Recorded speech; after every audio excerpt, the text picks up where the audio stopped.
bipartisan group of senators are asking the president to reconsider pulling U.S. troops out of Syria. Senators say the decision emboldens remaining ISIS militants and amounts to the U.S. ceding influence in the region to Iran, Russia, and the Bashar al-Assad regime. Now, joining us now is one of those letters' authors, independent Maine Senator Angus King. He serves on the Senate Intelligence and Armed Services Committee. Senator, thank you for joining us on New Day. John, always a pleasure. Well, what I want to ask you is, the response to this has been deafening. You joined with your other senators. And our own Jake Tapper was told by a senior administration official that this was a mistake of colossal proportions. So when you heard this information, what was the reaction behind the scenes in the Senate? Well, the reaction, I think usually it takes a week to put together a letter like that, the one you mentioned, and it took about an hour, and you have people like myself and Jeanne Shaheen, Tom Cotton, Joni Ernst, Lindsey Graham, Marco Rubio. I mean, it was bipartisan, it was instantaneous, and, near as I can tell, it may be 98 to 1 or 2. I heard Rand Paul thinks this is a good idea, but I haven't found anybody who thinks it's a good idea. There are really two problems, John. The first is the process. As near as we can tell, there was no consultation with allies, no consultation with the people in Washington, and particularly within the administration who deal in foreign policy and foreign affairs, who worked on the Middle East for years. It just came out of the blue on a tweet yesterday morning. And what really scares me is, how this might happen again in some very dangerous situation. You want your decisions made in a systematic way with all points of view considered. Apparently that didn't happen. So process is very worrisome here. But the other is the substance. I mean, the worst thing about this, for my mind, is that we're basically abandoning the Kurds. And the Kurds have been fighting for us. They've been working with us. They've been our key ally against ISIS in northern Iraq and Syria.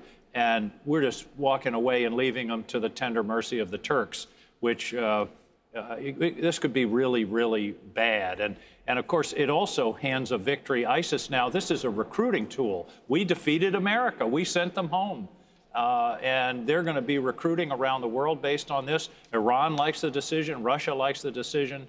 Our allies don't like the decision. Israel doesn't like the decision. And it's stunning. It's just hard to believe that a decision of this consequence would be made, as I said at the beginning, without, as near as we can tell, without any serious consultation or discussion. So given that litany of who benefits, Russia, Iran, Assad, why do Don't forget ISIS. ISIS benefits too. Yeah. Why do you think the president made this decision? And do you think he can be convinced to change his mind? I hope, number one, that he can be convinced, because the reaction has been so strong, and particularly from members of his own party and people who are generally, I mean, Tom Cotton is on that letter. There's no stronger supporter of the president in the U.S. Senate than Tom Cotton, but he signed on yesterday morning. Lindsey Graham has been a supporter of the president, and he signed on. So hopefully he will listen. And there's enough wiggle room here, because all we really have is this tweet. We don't have any details or timing, and I think there's a way he can, in effect, back off of this without, a dramatic retreat. But I hope he's listening, because this is really bad for the country. And the other thing I mentioned about the Kurds, here's the long-term problem for the country. We can't do anything anywhere without allies. Everything we do depends upon coalitions and allies. Who's going to be our ally when we abandon them in their moment of need, which is what we're doing with the Kurds? Why would anybody come and say, yeah, we'll join up and fight and take bullets for you, and then all of a sudden, in the middle of the night, you're on your own, man? Well, so look, obviously condemnation in the halls of Congress, but praise from Vladimir Putin today in his press conference. And speaking of Russia... What does that tell you? That's all you need to know. Probably everything. But you, of course, sit on the Senate Intelligence Committee. This week, 2 independent reports commissioned by your committee were released, authoritatively analyzing all the Russian disinformation on social media and the ways they tried to support Trump, his campaign, and Republicans over the course of 2016.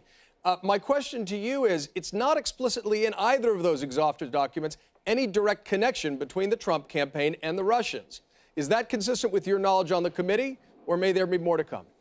Well, we haven't finalized any work on that ultimate question of whether there was a connection between the campaign and the Russians. That wasn't the purpose of these studies.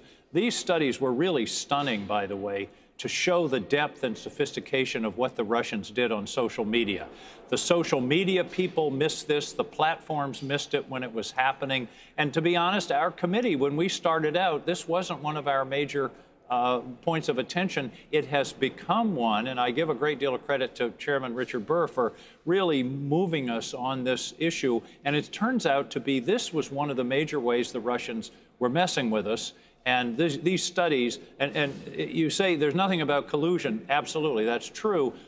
But the studies make absolutely clear that the Russians' intentions were to help Donald Trump and to defeat Hillary Clinton. The studies are also very clear that the big social media platforms were less than forthcoming with handing over information. And one of the interesting black boxes is this question of these dark ads that Facebook ran with the Trump campaign and who they could have targeted. Has the Senate Intel Committee requested those ads to be handed over?